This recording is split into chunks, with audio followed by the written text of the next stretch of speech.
Yes, they laughed when I walked into that courtroom. Paige, my stepdaughter, and her husband Derek sat in polished suits, smirking like kids. I carried my old handbag and flat shoes.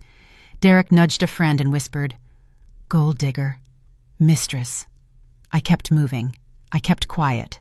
I watched their faces, counted their breaths, and wrote their borrowed confidence down. All of it down. If you're watching this, subscribe and let me know where you're watching from. 6 months before today, my husband, William Bennett, died in our Savannah home. The house fell quiet. The following week, the lawyer read his will. He left me everything: the estate, the accounts, the companies, the house. $25 million. All to me, his wife. It was written plainly, signed before 2 witnesses and a notary, and updated more than once. He told me why. I kept the books clean. I kept the promises, too. Paige expected a different ending. She called me temporary. She told Derek she would fix it. They decided I must have tricked him. They turned grief into strategy and hired counsel. They filed a complaint: forgery, elder abuse, incompetence. Copies arrived at my door by certified mail. Neighbors brought casseroles. I brought a pen.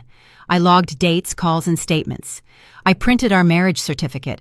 I pulled bank summaries. I opened a yellow legal pad and wrote a list. Step 1, breathe. Step 2, respond. The pain stayed, but my hands were steady. And when someone asked, how could a mistress end up with a $25 million estate? I wrote the answer in ink. She was not a mistress. She was the wife.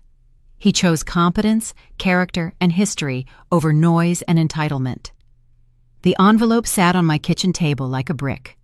Inside were copies of their complaint: elder abuse, incompetence, forgery, bold headings, narrow margins, a signature I did not recognize.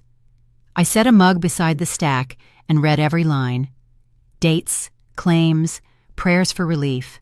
They wanted control of my person and my estate. They wanted authority to freeze my accounts and move me out.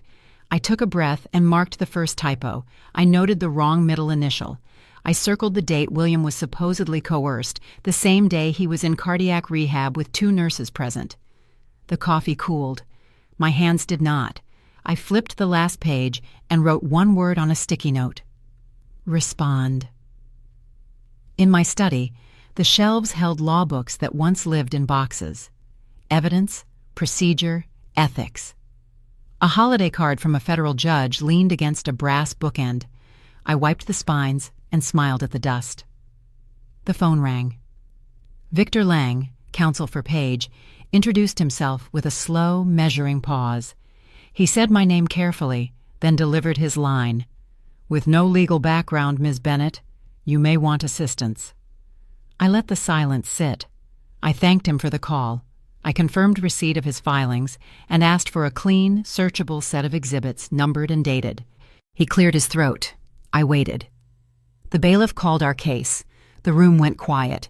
I stood, squared my papers, and lifted my eyes to the bench. Judge Eleanor Park entered, robe crisp, expression flat. Then she looked at me. Really looked. A pause held the air. Even Paige stopped whispering. Something moved behind the judge's eyes.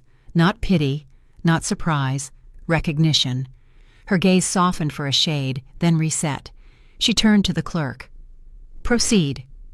The words sounded routine, but the silence afterward wasn't. It felt like a small shift in weather.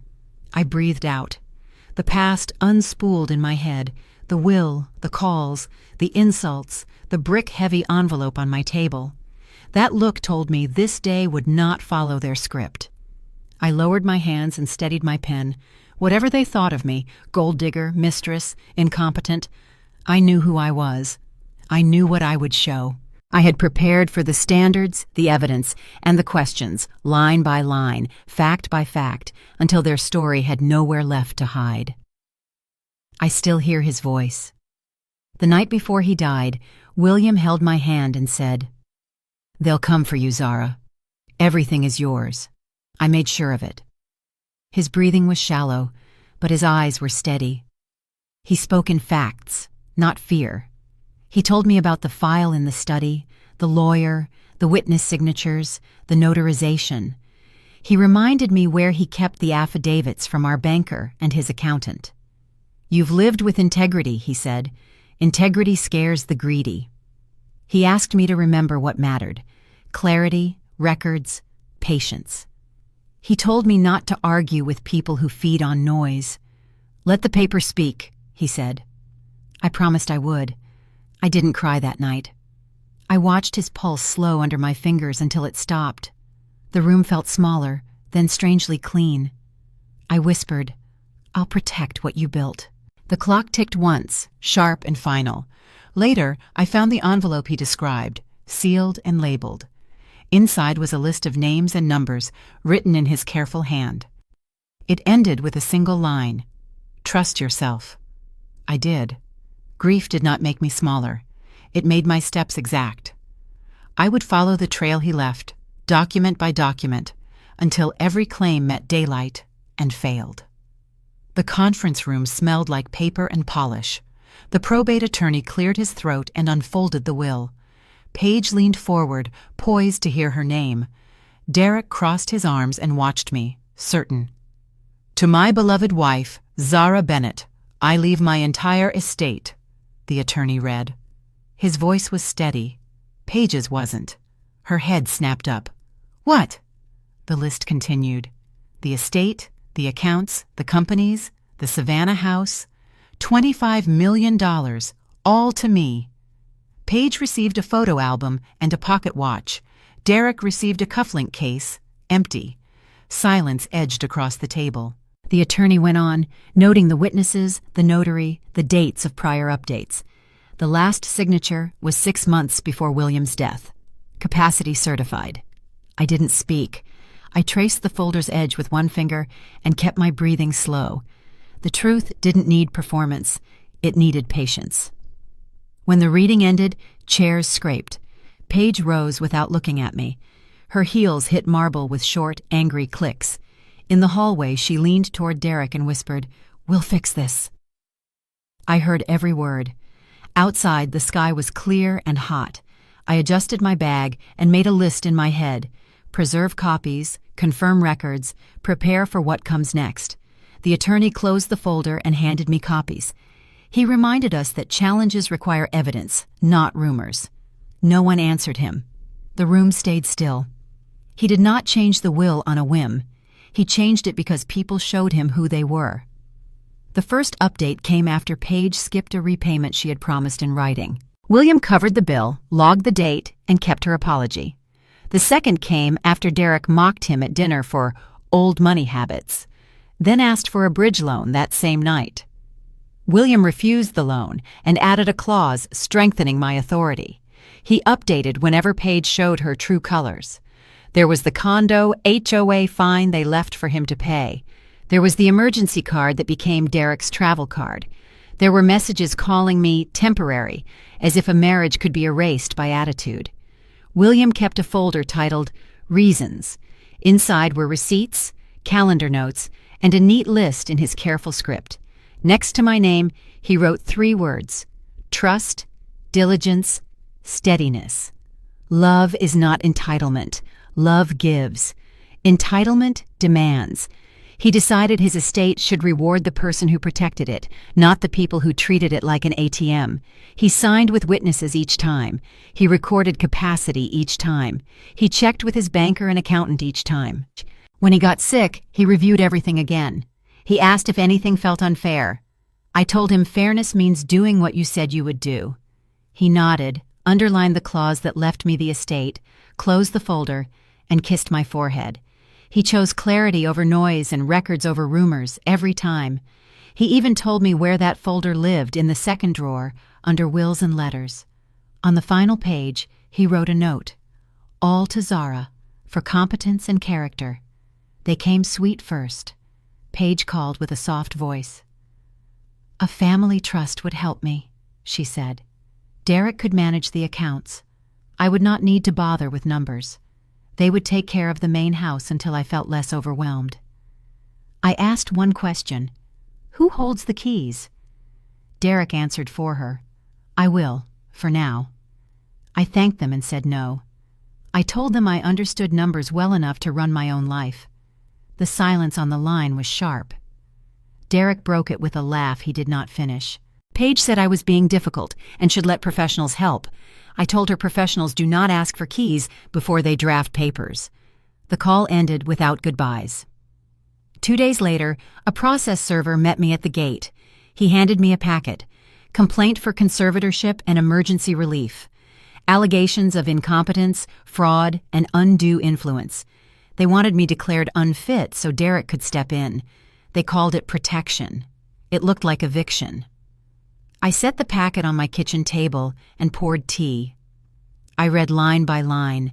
I made a list of the claims I would answer and the documents I would bring. Photos, logs, witness names. Then I wrote a note and slid it under the cup. Do not take the bait. Keep walking. Keep records. Let the facts breathe. Their complaint leaned on small things and tried to make them large. I mixed up a Netflix password once. I missed an exit and circled back on the way to a doctor. Derek turned those moments into footnotes about decline. Paige called the next morning with a plan. It sounded gentle. It felt like a cage. She said the court might appoint a conservator if this became messy, and that would be unfortunate, so we should get ahead of it. Derek could set up a monthly allowance for me, something comfortable. I could spend quiet months at the Tybee cottage, near the sea air. They would take the stress off and look after the Savannah house for now. I asked again who would hold the keys. She said Derek, until things stabilized. I went to the window. A red cardinal landed on the feeder, sharp against the green. I listened to Paige build her case in sugar. I heard the word overwhelmed 3 times. I heard the word help 5. I heard my name only once. I thanked her for the call and declined the allowance. I said I would remain in the main house. I said a court decision belonged to the court, not to Derek's calendar. The silence that followed told me the plan had always been about the house. After the call, I opened a folder and reviewed the allegations again. I marked the lines that tried to make age equal incompetence. I wrote a note to myself. Age is a measure, not a verdict. I listed the evidence that would matter and the people who would speak. Bankers, accountants, and neighbors. I wrote one more line and underlined it twice. Do not let them move the frame. The frame is the standard. The standard is evidence. I labeled a manila folder allowance/control and started a timeline. I photographed the front door locks and the safe box, noted the key holders, and saved the images to cloud. I scanned their call log and my notes into a single PDF and backed it up twice. They said it with a smile. You don't understand business, Paige told me, slow and sweet, as if kindness could hide the blade. You don't understand law. Derek nodded like a chorus behind her. I let the words land. I did not argue. I asked one question instead. Who is your lawyer? Paige blinked. She said the name wrong, then corrected it. Victor Lang. I repeated it and wrote it on my yellow legal pad. Spelling, office, phone. Her lips tightened when she realized I knew the man and his habits. She called me paranoid. She said I was misreading everything, that grief makes people defensive. I said grief makes people clear. I said clarity keeps receipts. I asked her to send any proposal in writing, with dates, terms, and signatures. She laughed, then changed the subject to how tired I must be. I smiled once, small. I told her I would sleep fine. I told her I understood enough about business to guard my home and enough about law to guard my name. She looked past me, already planning the next move. I closed the door and wrote a single line under Victor's name. Prepare. I underlined it twice. Nothing in their voices sounded like care. It sounded like staging. I brewed tea, sharpened a pencil, and began my list. I asked which firm engagement letter they had signed and who was paying retainers. Paige hesitated, then said Derek had it. I wrote a box around his name and added a reminder to pull Victor's recent filings. Emergency relief, asset freezes, competency petitions. I listed 3 things to request in writing: scope, fees, and authority. Then I emailed myself the note for a timestamp. The study was quiet, except for the clock. I opened the bottom drawer and found a thick envelope with my name in William's careful hand. Inside was a note. Call Eleanor Park. She remembers you. Below it were numbers, a Chambers address, and a faded photo from our law school days. William had tucked it under a folder labeled Wills and Letters. I dialed. The clerk answered. I gave my name and the case caption, said I was representing myself, and asked to confirm the docket schedule and where to file a supplement if needed. I thanked the clerk and hung up. Then I placed the photo on the desk and laid my bar card beside it. I slipped the note back into the envelope and locked it in the box. I did not mention the past. I kept the call formal and brief. I printed the local rules again and highlighted the filing sections. I checked the fireproof box, tested the latch, and wrote the date on the envelope. Then I turned the clock toward the wall so the ticking would stop arguing with my thoughts. I went to see Paige one last time.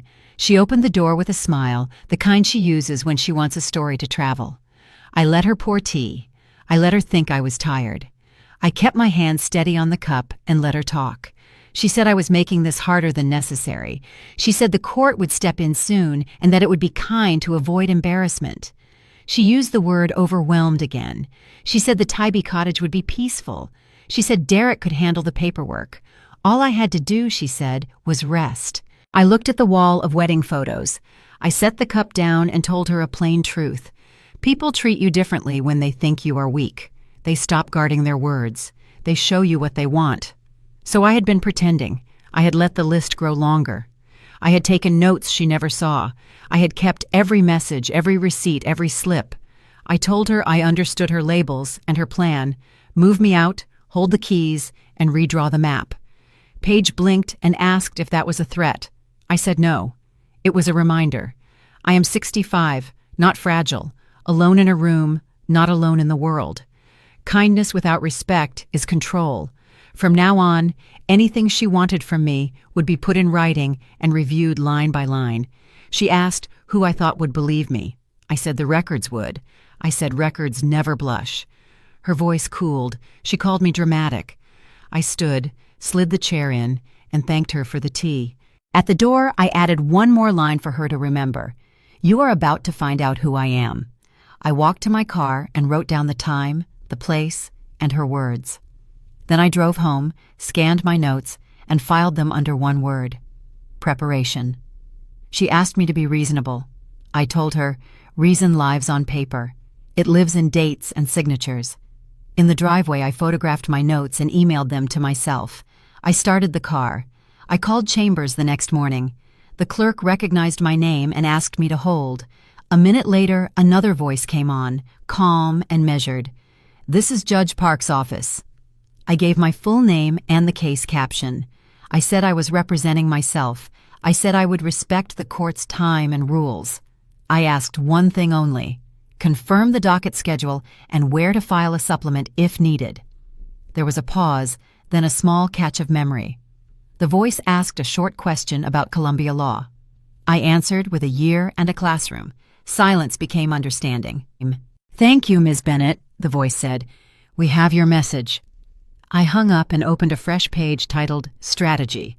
I listed what I would need on day one: standards, records, witnesses, and a steady voice. Then I chose the navy dress that lets me disappear so the facts take the space. I printed the local rules and marked the sections I would cite. I checked the e-filing window and the clerk's desk hours. I reviewed the courtroom protocol for pro-SE parties and wrote 2 reminders: stand early, speak plainly. I was not prey. I was ready. I packed my folder, set 3 alarms, and cleaned my glasses. We met decades ago in a building of cold stone and halls. Columbia Law, 1986. Then my hair was darker and my bag was heavier. We were forged in debate rooms, sharpened by ethics, taught to speak with order and stop on the period. They called me Zara the Zero Sum because I never left loose ends. I kept my bar card as life pulled me into marriage, work, and quieter rooms. I never stopped reading. I never stopped treating words like instruments. Now the record mattered. My license was active. My oath was still my oath. I laid my bar card on the desk beside William's note and the photograph. I wrote a short outline for court: capacity, execution, witnesses, notary, bankers, accountants. The standard for competency is simple: understanding the nature and consequences of one's decisions. William had that in full. He proved it with signatures, conversations, and plan. I remembered a day when Eleanor Park and I questioned 3 expert reports into dust before lunch. We did it with questions, not volume. We learned that confidence is not a tone.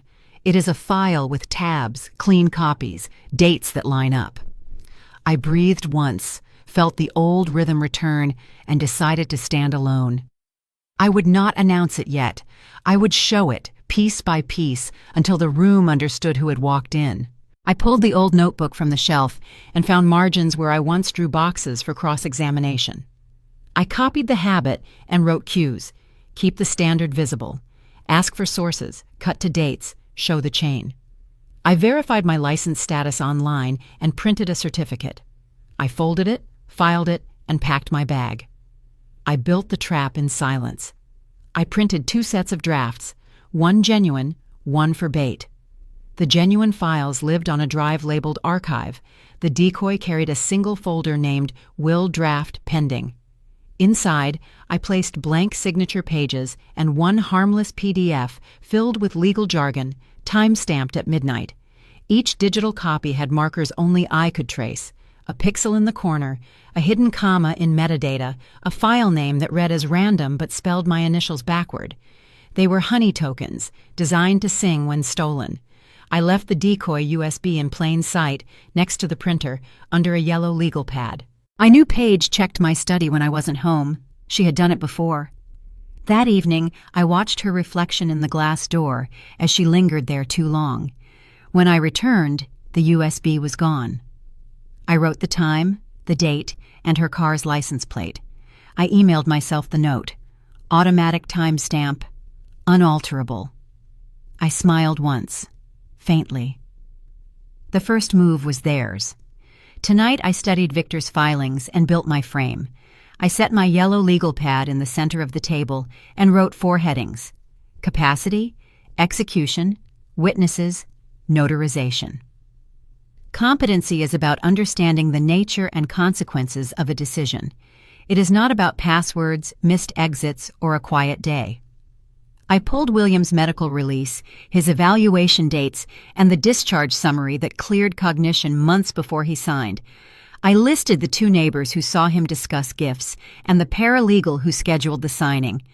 I found the notary's commission number and printed the page. I added a reminder: keep dates visible, keep feelings out. I sketched questions in plain words. What did William understand? What did he want?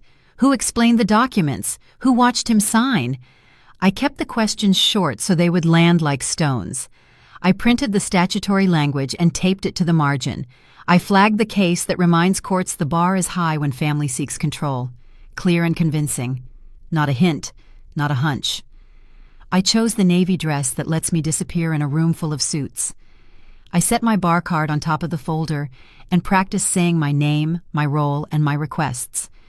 I wrote a script for objections: relevance, foundation, hearsay. I prepared a 1-page chart: date, source, custodian, hash. Every line could be traced by a clerk and a jurist. At midnight, I walked the house and checked locks. I tested the recorder, scanned the exhibits, and made 3 copies. I set a folder by the door labeled Day 1. I wrote a sentence at the bottom of the page in ink I could not ignore: keep the standard visible, ask for sources, cut to dates, show the chain. Tomorrow I will make those names ring on the record. At dawn, I sent 2 subpoenas, simple and precise. The first went to the forensic accountant who had reviewed William's holdings over the last 5 years. The second went to his private banker, the only person who sat with him for quarterly reviews and heard his plans without family around. I asked for narrow things: ledgers that show inflows and outflows, source documents for transfers, and the calendar notes where William said what he intended. By noon, the forensic replied. He could appear by video, records in hand. His summary was clean: no hidden accounts, no unexplained withdrawals, no late-night wires to strangers. The estate was built the slow way: salaries, dividends, land that appreciated because he maintained it. not because someone gamed a system.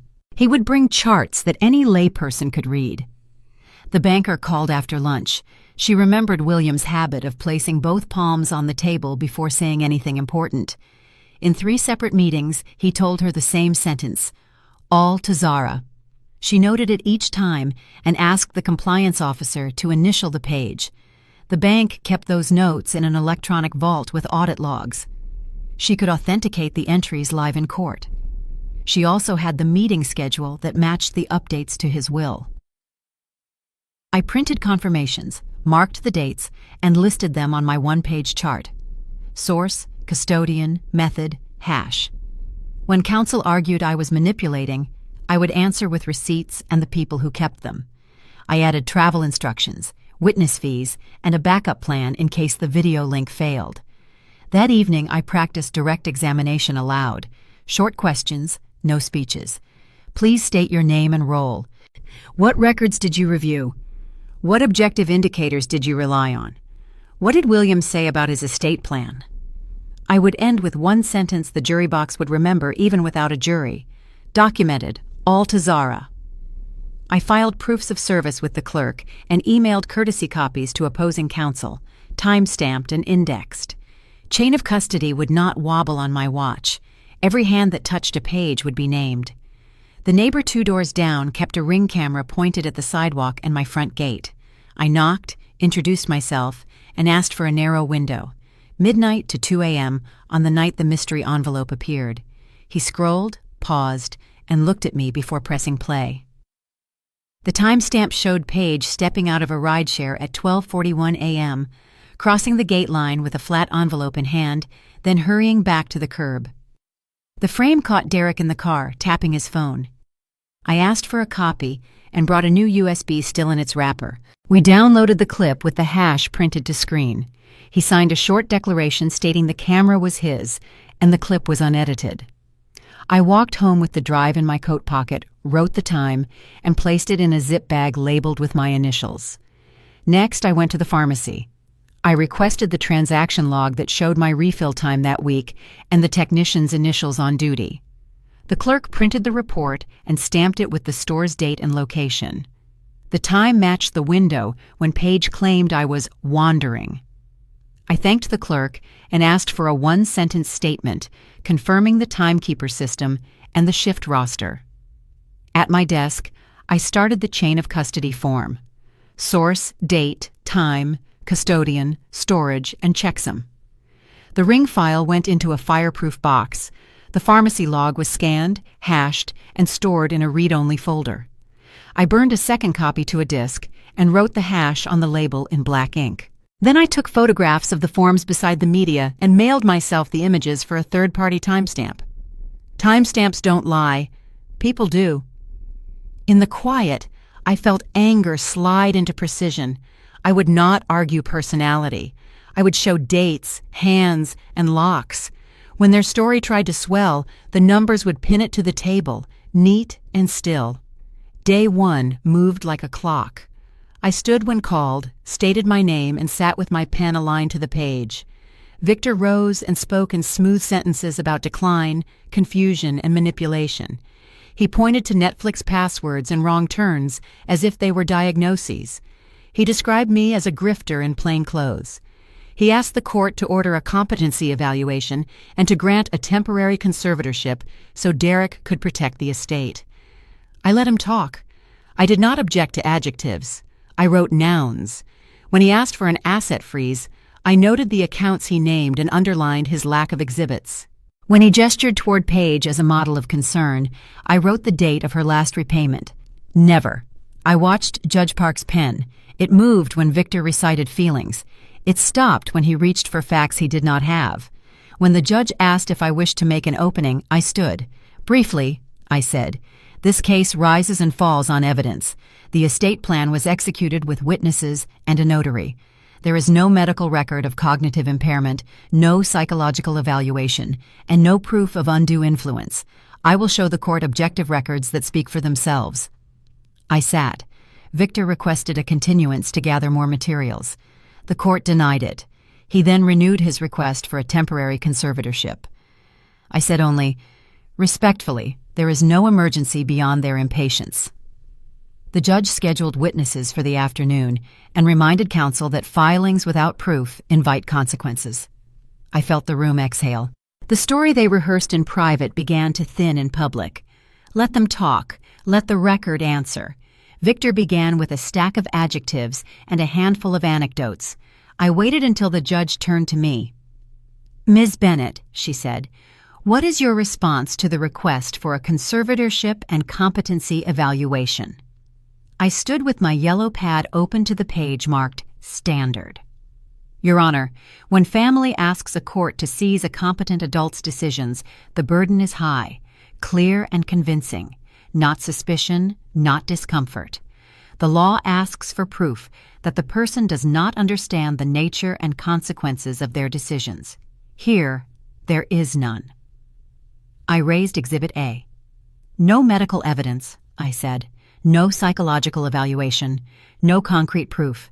The records before the court show a test of cognition well before execution of the will, no diagnosis, and clean witness statements about the signing ceremony. I handed copies to Victor and the clerk. Victor tried to pivot to the Netflix password, the missed exit, the quiet days. If tech troubles prove dementia, I said, half the county is incompetent. Getting lost once proves a need for directions, not a guardian. The courtroom stayed quiet, except for Derek's shoe against the floor. I held up Exhibit B, the banknotes, all to Zara, initialed by compliance, matched to meeting dates. These are contemporaneous business records, maintained in the ordinary course, authenticated by a custodian. They outrank guesses. I held up Exhibit C, the forensic summary. No hidden accounts, no unusual withdrawals, no late-night wires. This speaks to motive. There is no financial smoke to justify a fire. Victor tried another path. He said my confidence was itself a concern. Arguing your case does not create grounds to take your case away, I replied.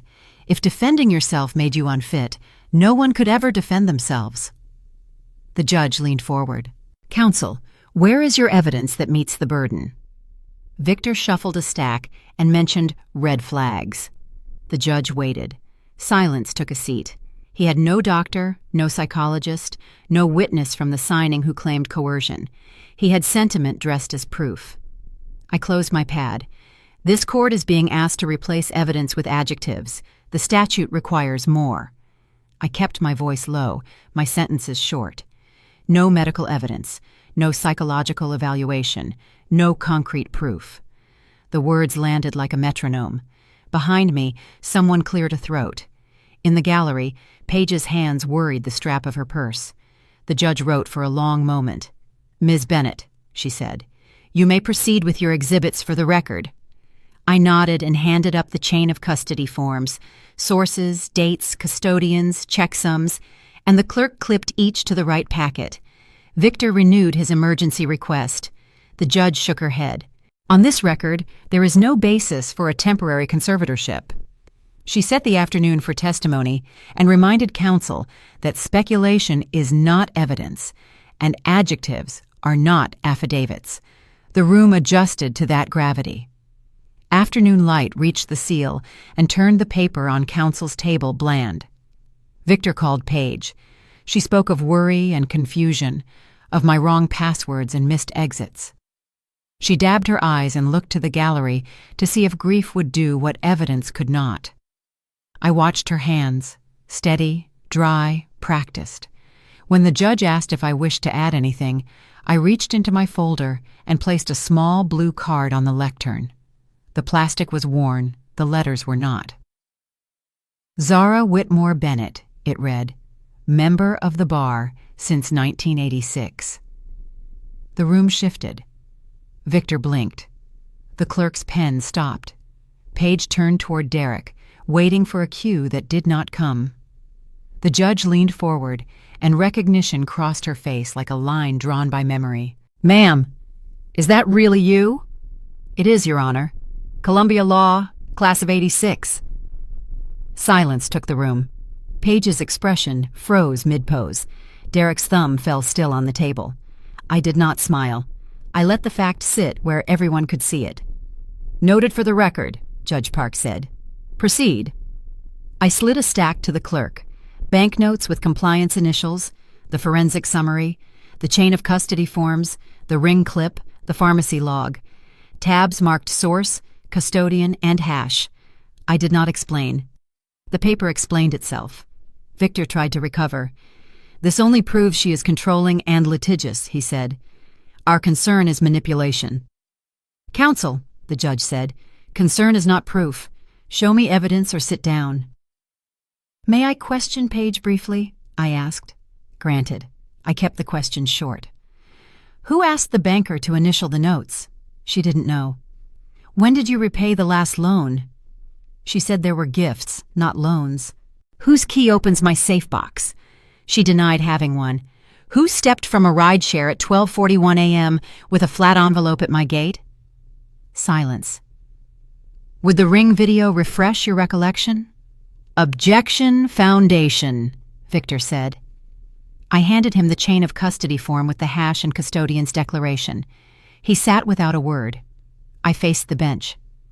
"Your Honor, they have asked this court to declare me incompetent and to hand control of a $25 million estate to my stepdaughter's husband. They have offered no physician, no psychologist, no witness from the signing, and no ledger of harm. They have offered adjectives." I paused. "The record offers more." Judge Park reviewed the stack and turned to Victor. "Where is the medical support, counsel?" He admitted there was none yet.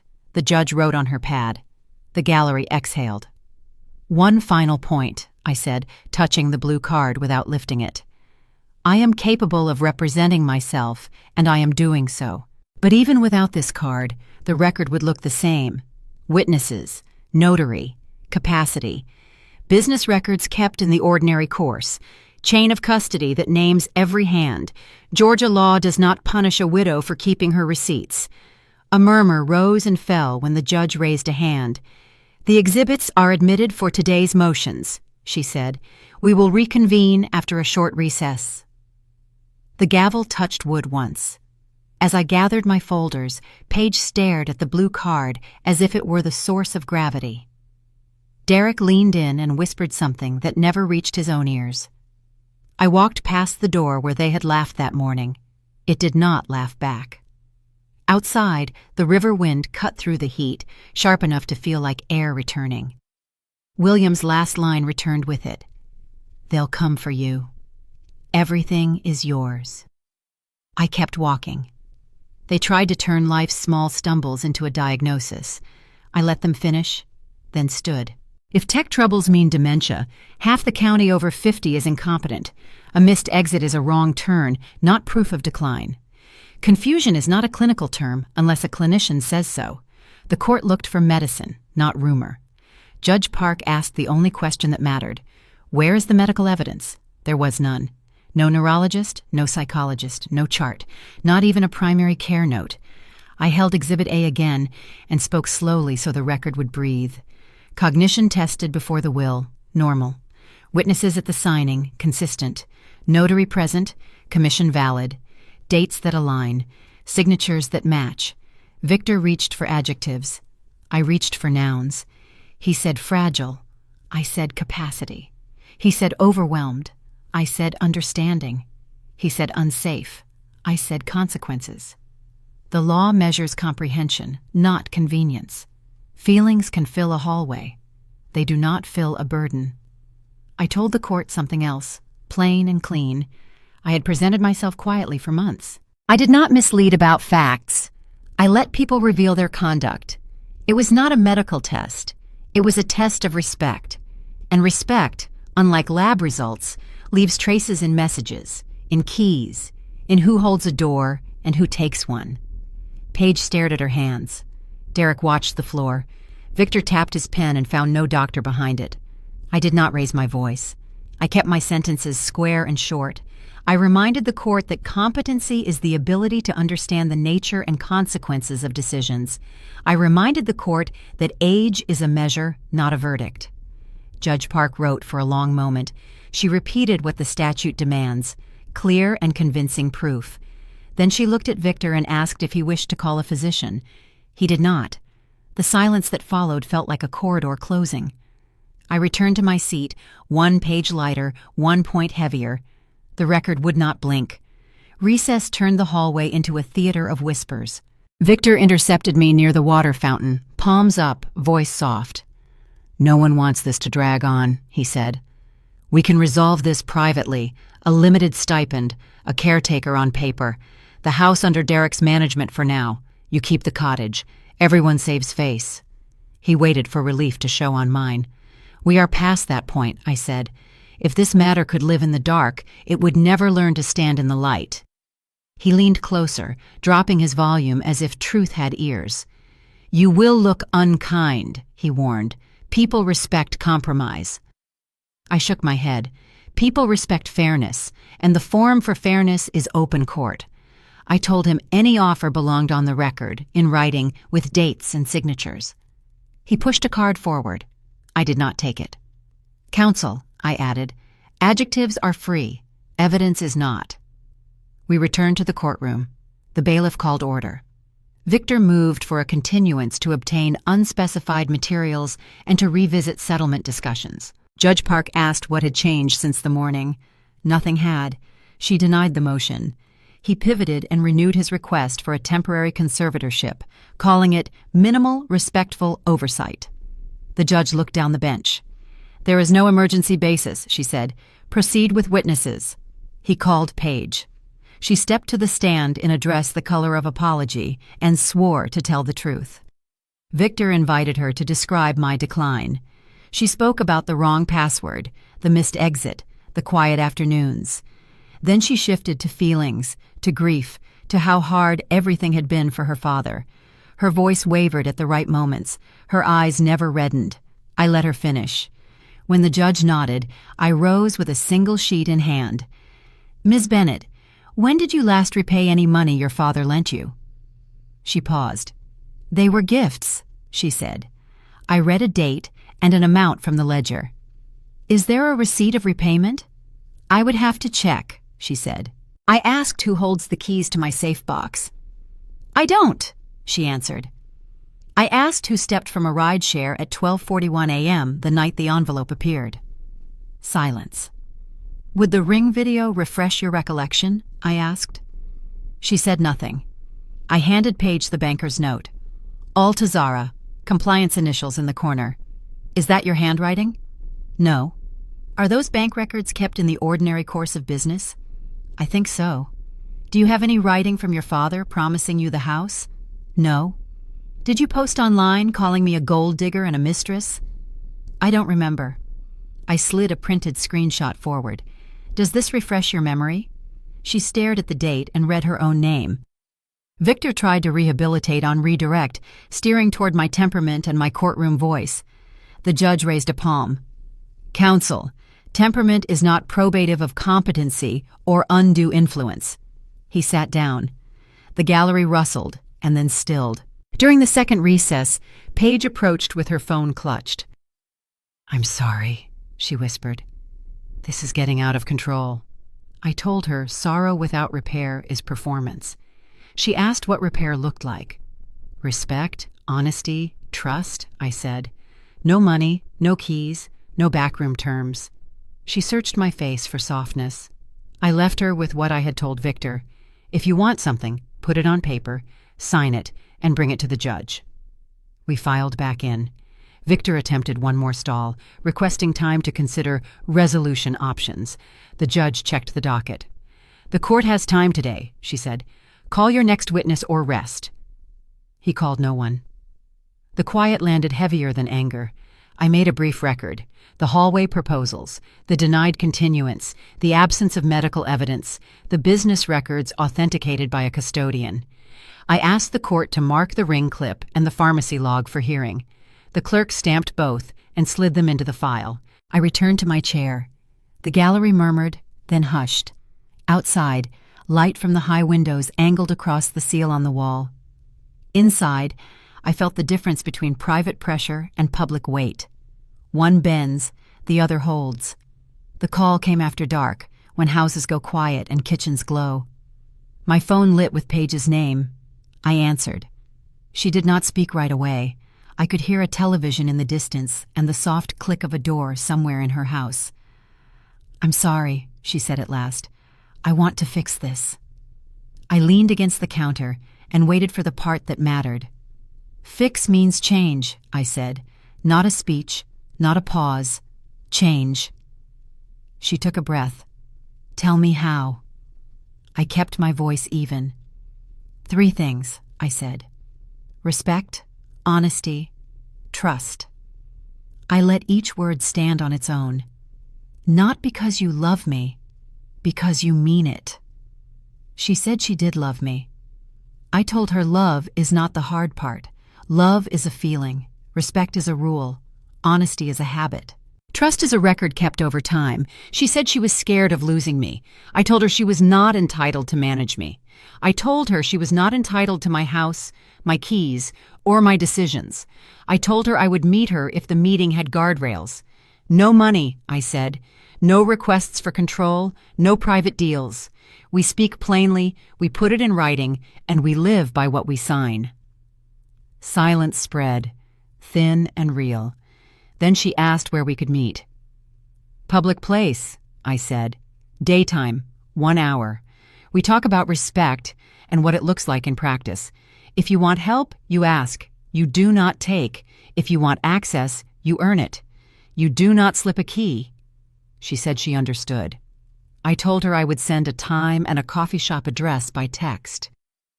"If you show up," I said, "we speak like adults. If you do not, I will take the silence as your answer." She asked if I was angry. I told her anger had done its work and left.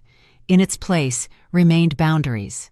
I reminded her that the court is a public room where records outlast moods. I reminded her that I am 65 and that age is not a verdict. I reminded her that William trusted me because I kept receipts, not because I played small. Before she hung up, Paige asked if I still loved her. "Yes," I said, "but love isn't enough anymore. Respect, honesty, trust. Show me those, and we can build something better than apology." She cried quietly, not the staged kind, and said she would try. I wished her a good night. I ended the call and typed our terms into a note. Then I emailed it to myself and set a calendar reminder. Boundaries are only real if they live on paper. Then I placed the phone face down, washed my cup, and let the room settle around the list. They swapped lawyers between recesses. A woman in a clean gray suit took Victor's chair and introduced herself as Ms. Chen. She smiled without warmth. "Your Honor, we amend," she said, sliding a fresh packet forward. "This respondent is not merely overconfident. She is manipulative. Her ability to argue proves she is unfit to control a $25 million estate." She let the number sit in the air. I stood. Respectfully, that is circular. Defending myself cannot be proof that I should be forbidden to defend myself. Capacity is about understanding the nature and consequences of decisions. It is not a penalty for being capable. I handed up my copy. The amendment reframes the same empty claims. Ms. Chen leaned in. She orchestrates witnesses. She creates traps. She plants bait. She gestured at my neatly tabbed folder. "Look at the polish. It is not normal." "Preparation is not pathology," I said. "Evidence is not manipulation. Records are not tricks. Your filing calls competence a defect because you cannot show defect." The judge watched, pen still. Ms. Chen tried another angle. "Her control is corrosive. It isolates family." "Boundaries are not isolation," I answered. "Adults may draw lines without forfeiting autonomy." I kept my tone even, the sentences short. "If they have medical evidence, bring it. If they have a witness from the signing, call them. If they have a ledger of harm, show it. Otherwise, we are naming feelings and calling them facts." She pivoted to my quiet months. She staged a performance to look steady. "I lived my life and kept receipts," I said. "That is not theater. That is adulthood." Judge Park turned to Ms. Chen. "Counsel, the standard remains high. Your amendment does not change the burden." Then to me, "Proceed when ready." I nodded. One issue of timing, Your Honor. Given the amended petition filed today, I will offer supplemental exhibits directly responsive to their new framing. On what basis? Pro se party, good cause, and relevance to the new allegations, I said. No prejudice. The materials were preserved with documented custody. Noted, the judge said. We'll hear foundation this afternoon. I sat. Ms. Chen's smile thinned. The hallway plan had shifted. The record would carry the weight. I set the manila folder on the lectern and opened it to a ledger with ink that had outlasted 7 years of promises.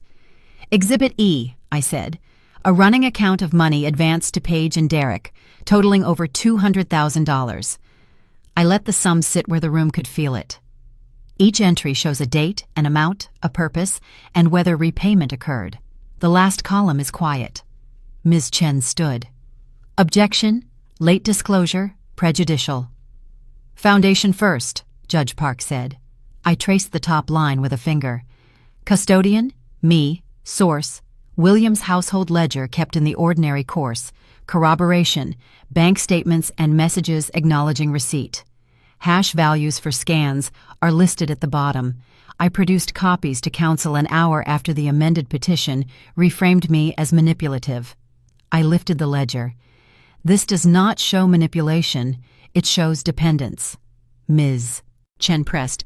The timing is gamesmanship. Pro se, I answered. Good cause. The amendment arrived at noon. This material responds directly to the new theory of control by demonstrating motive. Money. Relevance is obvious. Prejudice is their own making. The judge nodded. Overruled. Subject to cross. Proceed. I turned a page. April 12th, 7 years ago, $18,000 to cover a condo HOA lien. Note, we'll make this right. No repayment.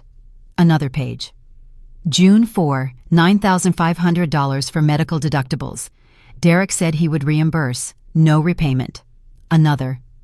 September 20th, $32,000 to settle a credit line. Derek opened for emergencies. It became a travel card. No repayment. I handed up Exhibit F, a summary chart tying ledger entries to bank statements. The pattern is linear. Requests, advances, promises, silence. When William refused new advances, the tone shifted. Messages began to question my place in the family. The words temporary and gold digger appear here. I pointed to dates. 2 days after a refused loan, Page wrote, "Maybe she doesn't deserve the lifestyle." Ms. Chen rose again. Speculation about motive. Their words, I said, not mine. I continued. When William updated his will, his banker's notes show the same weeks. All to Zara. Compliance initials in the corner. I tapped Exhibit B from earlier. Those business records match these withdrawal dates. The documents agree with each other without my voice. Ms. Chen tried to turn the page. This proves only that her husband was generous. Generosity does not erase debt, I said, and generosity does not become dementia when it stops. I lifted a small stack of texts between Page and me. Here she acknowledges receipt. We'll pay you back when things level out. Here she asks for another bridge, her word, days after the last. Here she pivots from thank you to you make Dad ashamed when the answer is no. The judge read the columns, the dates, the ink that never met a repayment. She looked up. Counsel, you alleged manipulation by the respondent. Do you wish to rebut the inference that your clients had a financial motive? Ms. Chen adjusted her glasses. We dispute the characterization. Families help each other. Families also keep their promises, I said softly. He kept a ledger because he believed they would. I closed the folder halfway and faced the bench. One more procedural point. The amended petition created new ground today. I am offering this to show why the estate plan moved away from Page and Derek. Repeated requests, no repayment, disrespect when the flow stopped. It goes to motive and credibility. It is not character evidence. It is conduct recorded as it occurred. The court can admit it for that limited purpose. The judge marked the exhibits and wrote a short note. Exhibit E and F are admitted for the purposes stated. Cross? Ms. Chen approached, careful. You kept this ledger yourself? Yes. You could add or subtract at will. Except I did not, and the bank statements match the entries. The hash values match the scans. The originals are here. I tapped the folder.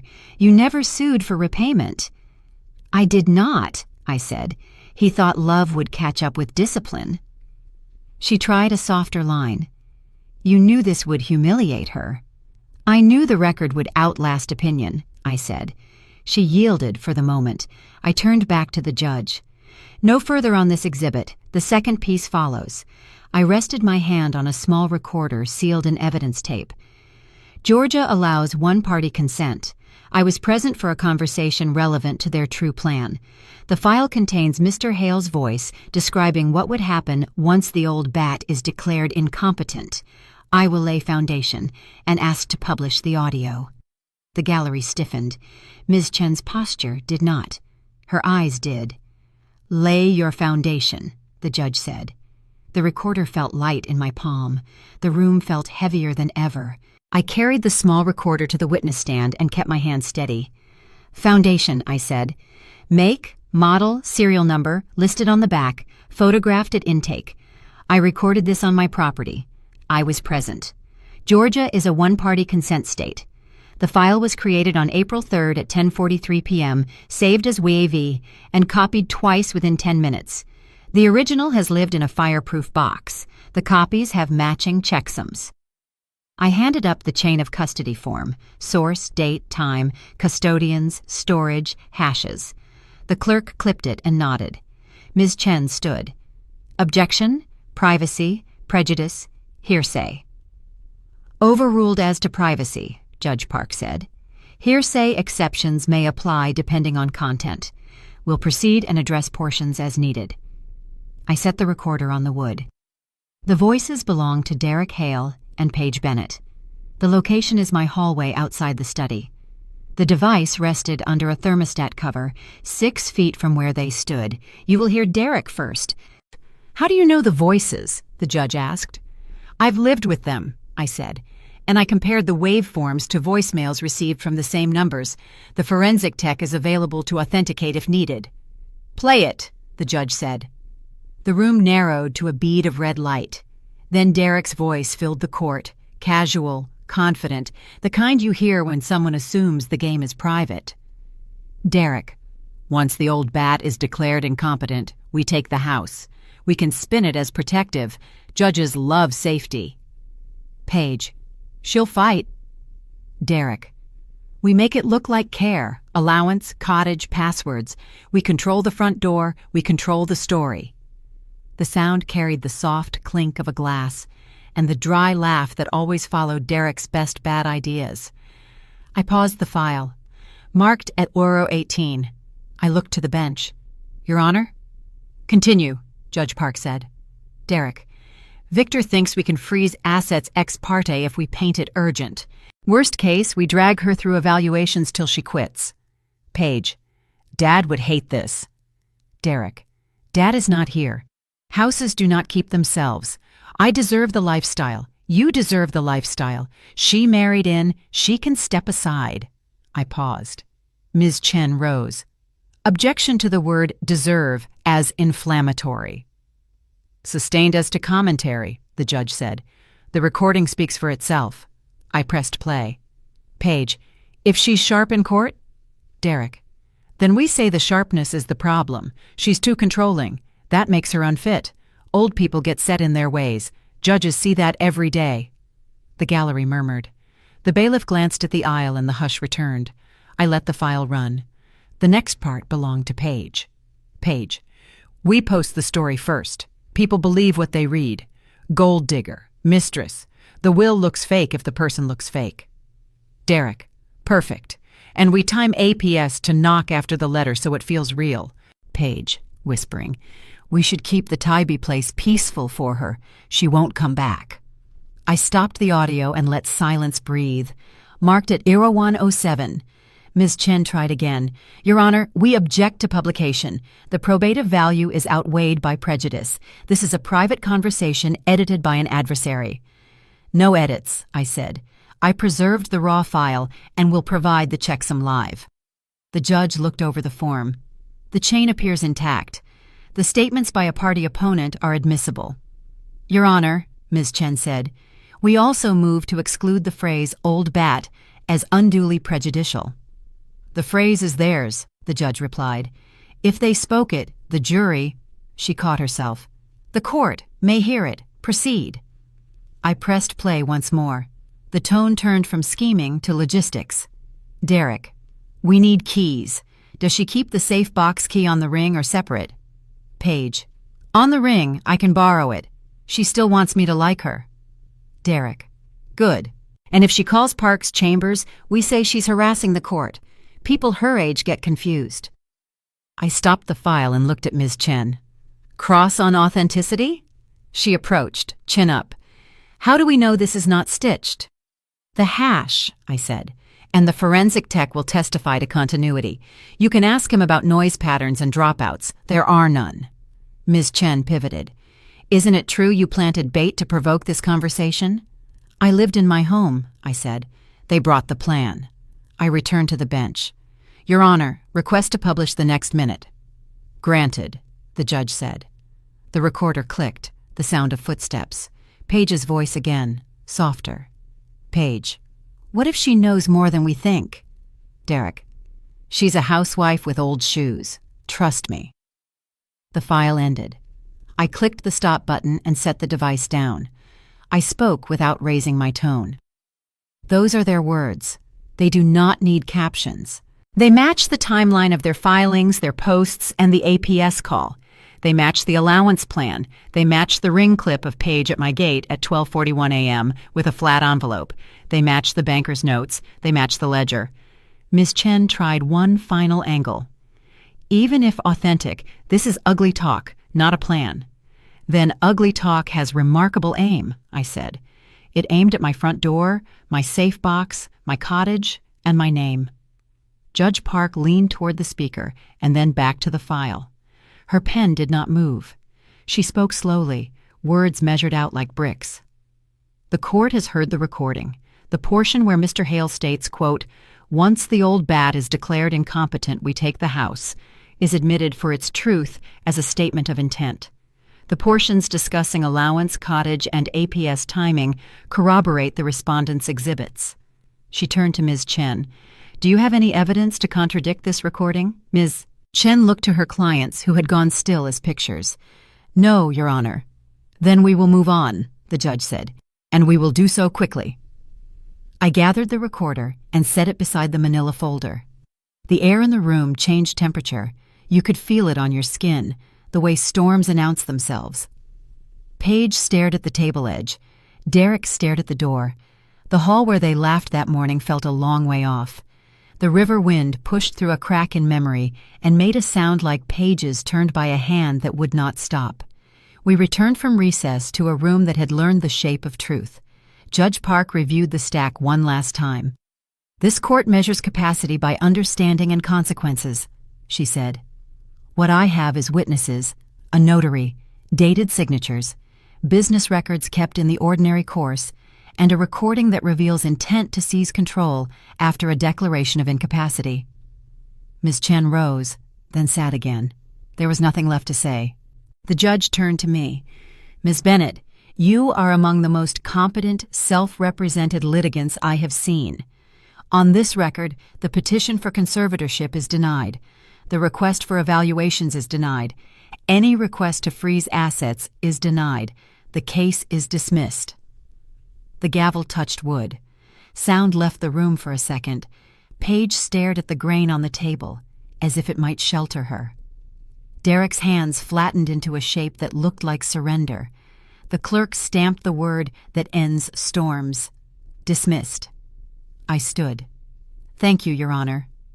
Ms. Bennett, the judge added, you are free to file any ancillary actions you deem appropriate. I heard you, I said. Today, I will go home. I placed my bar card back in my wallet and closed the manila folder. The hallway door, the one that laughed in the morning, made no sound now. Outside, the river wind felt like clean air where something heavy had been. I walked into it and did not look back. The phone rang that evening after the sun slid behind the live oaks. Paige's name glowed on the screen. I answered. She did not start with excuses. "I'm sorry," she said, voice small. "I was wrong." "Sorry isn't enough anymore," I said.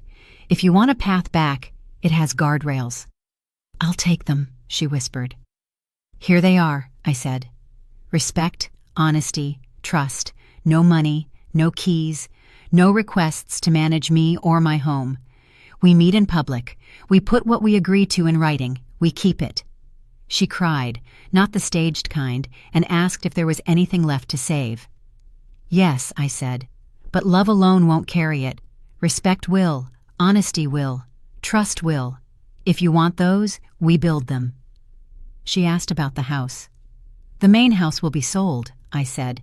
"Some walls echo with the wrong voices. I'm choosing quiet." "Will you forgive me?" "Forgiveness is a door," I said. "It stays open when your feet stay on the path. If you step off, it closes by itself." We agreed on a coffee shop at noon, 1 hour, nothing to sign except a promise to tell the truth. I texted the details. Then I typed a note to myself with the same 3 words as before: respect, honesty, trust. I emailed it and set a reminder. Paper remembers what people forget. Before we hung up, she asked if I loved her. "Yes," I said, "but love isn't enough anymore." She said she would try. I told her I would watch for actions, not apologies. I ended the call, washed my cup, and let the cottage go quiet. The night air smelled like salt and second chances. I listed the Savannah main house the week after the verdict. The agent walked through with a clipboard and a practiced smile. I walked through with a key ring and a memory for every door. We priced it to move. I chose a clean date for closing, no staging, no spin. Some walls echo with the wrong voices. I wanted them quiet. Buyers came in pairs, whispering numbers, touching marble, praising light. I opened windows and let the river wind wipe the air. I answered questions the way I answered in court: dates, records, facts. Yes, the roof was new 2 years ago. Yes, the wiring was updated. No, nothing is included except the fixtures on the list. A house is not a shrine. It is plywood, stone, and policy. The offer I accepted was honest and simple. No midnight addenda, no games. We met at the title office with folders in order. I signed my name, slid the keys across, and watched the word "recorded" stamp the page. The agent expected a photo for her page. I shook her hand instead. Afterward, I walked each room once: study, kitchen, bedroom, hall. I thanked the good hours and left the bad ones behind. Outside, I pressed the gate latch and felt no pull to look back. I had already chosen what to keep: the lessons, the ledger, the quiet. Everything else could pass to new hands. I moved to the Tybee cottage on a clear morning when gulls draw lines across the sky. The air smelled like salt and dry rope. I carried boxes labeled plain: books, kitchen, linens, files. I left the suits in garment bags and kept the navy dress. I set one mug on an open shelf and placed my old handbag on a hook by the door. The house took a breath and settled around me. I opened every window and let the sound of water set the clock. I made a small bed with clean cotton and a pencil mark on the wall where the headboard should stop. I stacked my legal pads in a drawer and tucked the bar card into a tin where paperclips live. At noon, I walked the sand with my shoes in one hand. The horizon felt close enough to touch. Pelicans skimmed the surface like they knew the exact distance between hunger and grace. I did not rehearse arguments. I did not count exhibits. I counted waves until my mind lost track and found peace. Back home, I brewed tea and wrote one sentence on a clean page: "I will stop pretending to be small." The kettle clicked. The words stayed. The cottage held still. I locked the door and slept with the windows cracked just enough to hear the tide erase the day. The morning after I unpacked, I called the legal aid office that handles elder protection. The receptionist answered on the second ring. I asked for the director and said I wanted to endow a fund. We met that afternoon at a table with plain coffee and a short stack of forms. I explained what William had left, what I had defended, and what I wanted the money to do for people without counsel or a voice. We drafted it in simple language. half of my remaining estate would be committed now, not later, to create a permanent fund for investigations, emergency filings, and safe housing when abuse is alleged. We named it the Bennett Fund for Elder Justice. I asked for 3 promises: transparent accounting, annual reports, and no gala photos with my face. They agreed. At the bank, I wired the first tranche and signed the donor agreement. I initialed every page. The receipt printed with time, date, and reference number. I placed it in a folder labeled Gifts and scanned it to a read-only drive. Paper remembers. On the drive home, the causeway shone like a clean ledger line. I felt the same stillness I had felt when the gavel fell. Power is best spent helping those with none. William believed that. So do I. The cottage door clicked behind me, and the room smelled like tea and salt. I wrote a final note on my pad. Give it away and keep your peace. I built a quiet routine that fits my bones. I read in the morning with tea warm enough to hold. I walk the shore until the gulls stop noticing me. I write 3 pages by hand, not for a case, but for the practice of telling the truth to myself. I cook simple food. I sweep sand from the threshold. I sleep with the windows cracked to hear the tide do its work. I let the phone rest face down. I stopped tracking other people's storms. I keep a folder called Peace, where I save little things that prove a day happened. A receipt for lemons, a page number, a new sentence that earned a period. I sharpen pencils and refill the pen William liked because the line never stutters. Neighbors wave. I wave back. Some ask about the case. I tell them it ended the right way. Most ask about the cottage. I say it's small and honest. I keep 1 chair by the window for visitors and 1 for me. I do not explain the empty space between them. Some days I sit in both by turns, to remember I can hold company with myself. The world keeps its noise. I keep my hour. We met at the coffee shop at noon, 3 Thursdays in a row. I chose a table where papers could lie flat. Paige arrived early each time, phone face down, hands visible. I set the rules without salt or sugar. Respect, honesty, trust. No money, no keys, no management. We would speak plainly, write what we agreed to, and keep it. The first meeting, she apologized. I told her apology is a receipt for the past, not a down payment on the future. We wrote promises: call before coming by, ask before borrowing, answer questions with dates. She signed her name. I signed mine. We took a photo of the page and mailed it to ourselves so the time would stick. The second meeting, she asked about holidays. I said holidays are for people who keep their word in ordinary weather. We circled 3 dates for visits and agreed to end each on time. She thanked me without reaching for a hug. I thanked her for trying. The third meeting, we talked about what not to do. No public posts about family matters. No telling strangers our business. No using concern as a mask for control. We added a line in plain language. Love is not leverage. She read it twice, then signed. When we stood to leave, Paige asked if things could be normal again. Different, not normal, I said. Normal invites old mistakes. Different requires new habits. We walked to the door together and left separately. I stood on the porch at dusk and let the day empty itself. I thought about the first morning in court, the laugh at the door, the old handbag, the sensible shoes, the names they gave me to make me smaller. Mistress, gold digger, unfit. I did not argue with the names. I let the record answer. I thought about the afternoon when the judge looked up and asked, "Ma'am, is that really you?" Not a rescue, not a favor. Recognition. The work of a lifetime appearing in one sentence, stepping back to let evidence speak. Most competent. Not because I was loud, because I was clear. The tide pulled and returned. I remembered William's hands, steady on the table when he decided things that mattered. He knew my measure. He made plans, not myths.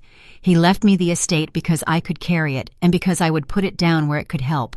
I have changed less than people think. I did not become someone new. I stopped pretending to be small. The cottage light warmed the window. I closed the notebook and placed the pen on top. Tomorrow I would walk the beach, brew tea, and keep receipts. Justice is a practice. so is peace. If you are listening because something in your house feels wrong, this is for you. You do not need perfect words to protect yourself.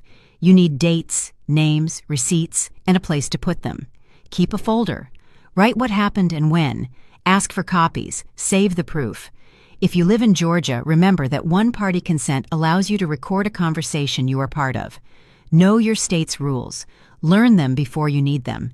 If someone tries to make you feel small, make your record big. It will not shout. It will stand. If you care for an elder, care with respect. Do not confuse help with control. If you see exploitation, call for help. Legal aid exists, so do hotlines and clinics. The Bennett Fund for Elder Justice was created for people who cannot hire a lawyer but still deserve one. I won my case, but the point is larger than a verdict. Power is best spent helping people who have none. Your voice matters. Use it in court if you must. Use it at a kitchen table if that is where the harm begins. Keep your receipts, keep your name, keep your peace.